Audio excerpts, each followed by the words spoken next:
Rebel with a Cause, Mark Twain's Hidden Memoirs. Chapter 56, The Veriest Trash, A Rattling Tiptop Puff, 1885. Those weeks on the river researching life on the Mississippi, and those reminiscences of my former life on it and along the banks of it, had dredged up all manner of memories. That got me to reflecting deeply on what life was like for those living in those bygone days. Not just for me and mine, but for all those who inhabited the region, including the slaves and slavers, the abolitionists, and the common folk, for the children as well as the adults. I had long been working on a sequel to the book about Tom Sawyer's adventures, featuring his companion Huckleberry Finn, but this return to the scenes of my youth had given impetus to finally finishing it. I had begun the book about Huck before I had even completed the one about Tom, but had pigeonholed it several times for months or even years, and sometimes wondered whether I would ever finish it. I had even come close to destroying the manuscript on at least one occasion, but over the years the desire to bring Huck's book to completion gradually grew and sprouted and spread throughout my brain and heart. I finally completed it in 1884, and it was published early in 1885. It was actually published in the United Kingdom before the United States in December of 1884. Then 2 months later it came out in the United States. I did not have to wait long for a reaction to it. Huck was banned by the Concord, Massachusetts Library as unfit for human consumption.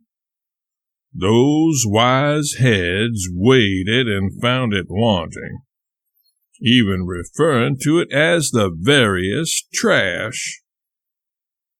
This, though, did not upset me. No, for I knew that judgment on their part meant more money in my pocket.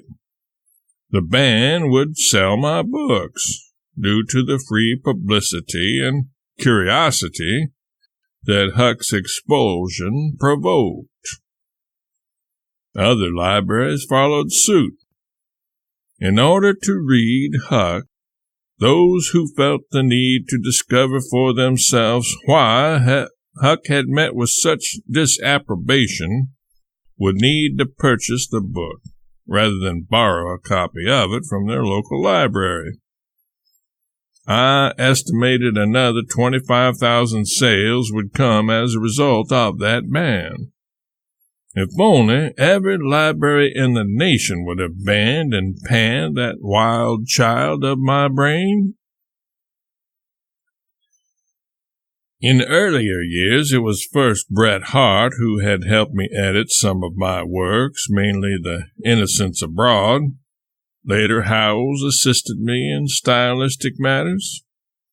I had another editor, though, one with almost unlimited power to red pencil whatever was found to be especially lacking in good taste. Livy. I always read the daily output of my pen to her and the girls at day's end. Livy would let me know if something I had written had been laid on too thick or was too strong or coarse. It was always just those parts which Livy disapproved of which delighted our daughters the most, as evidenced by their joyful titterings.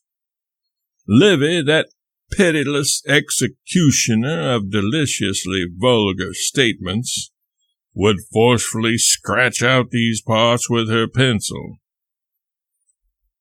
Livy was right, though. Her judgment was better than mine in such matters. Sometimes, though, I would play tricks on her by salting the manuscript with gems of the brazenest shockingness, which I, of course, knew she would hastily scribble out.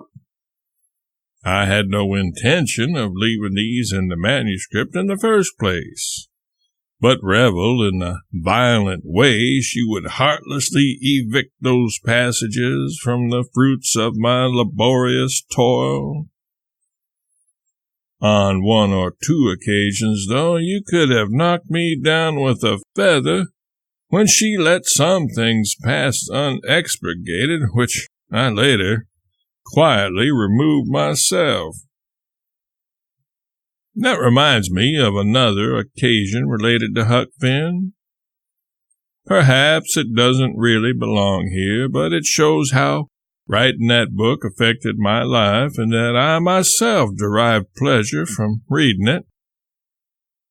You see, I don't always remember what I have written or whether I have written something down anywhere at all, so if I'm to take up one of my books in later years, I might be surprised by what I find in it, and not only not remember writing it, but may not even remember much about the events that inspired a certain passage.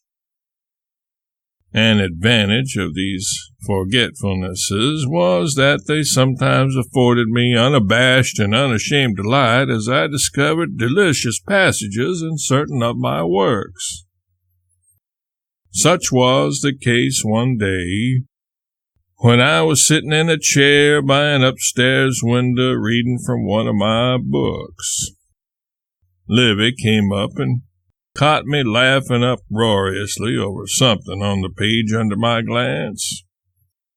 She inquired which book it was that I had found such pleasure in.